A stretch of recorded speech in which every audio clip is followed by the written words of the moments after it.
Bonjour, nous allons nous intéresser aujourd'hui à un problème de santé majeur qui affecte plus du tiers de nos chiens et de nos chats à l'heure actuelle en France, les problèmes de surpoids et d'obésité.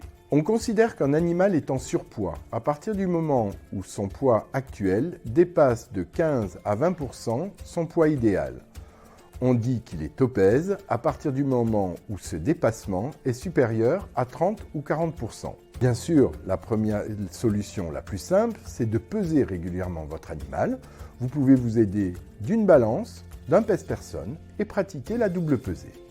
Mais vous pouvez également déterminer le score corporel de votre animal, compris généralement entre 1 et 9, et la notation idéale étant de 5.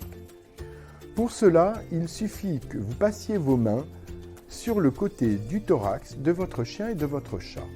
Vous devez sentir les côtes sans appuyer. Si vous ne les sentez pas, c'est qu'il y a une accumulation de graisse entre la peau et les côtes et que votre animal est en surpoids. Les conséquences d'un surpoids sur l'organisme de votre animal sont nombreuses.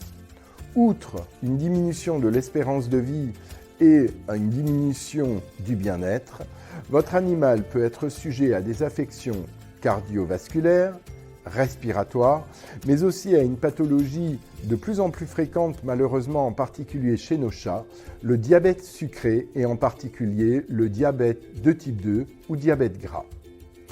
Les conséquences du surpoids ou de l'obésité sur le squelette sont également nombreuses, et en particulier sur l'arthrose. À ce sujet, n'hésitez pas pour vos animaux qui seraient en état d'embonpoint et qui feraient partie de races prédisposées à l'arthrose, à donner ce que l'on appelle des chondroprotecteurs en prévention, chondroprotecteurs qui vont aller limiter la dégradation des surfaces articulaires et avoir un effet anti-inflammatoire naturel sur la douleur, comme d'ailleurs certains colliers à base d'huiles essentielles.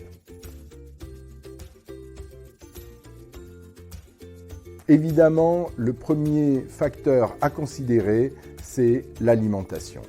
L'alimentation doit être de qualité, de très haute valeur nutritionnelle et surtout adaptée spécifiquement à votre animal en fonction de son métabolisme et de son activité.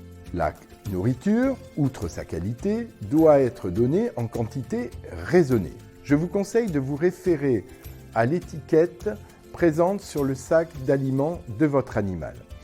Le fabricant va vous recommander une dose moyenne en fonction du poids ou de l'âge de votre animal.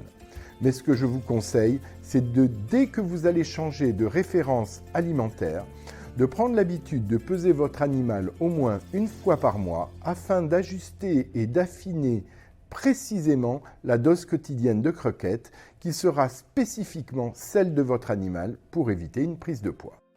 Un petit mot sur les friandises. Les friandises ne sont pas interdites, mais elles doivent être données de façon raisonnée. N'oublions pas que la plupart des friandises vont être un peu plus caloriques ou un peu plus énergétiques que la ration quotidienne physiologique de notre animal.